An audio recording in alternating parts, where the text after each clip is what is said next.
Премиерот Христијан Мицкоски ги потврди информациите на ТВ21 дека лиценцата за работа на дискотеката била фалсификат. Мицкоски ја покажа лиценцата и вели дека тој фалсификат е за кабаре издадена на 13 март 2024 година.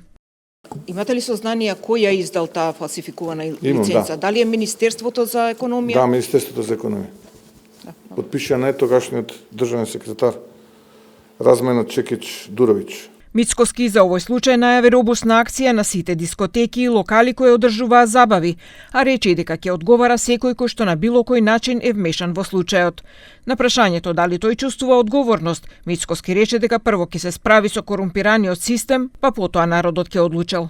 Дали треба да чувствува човек морална одговорност? Да, сите ние треба да чувствуваме морална одговорност.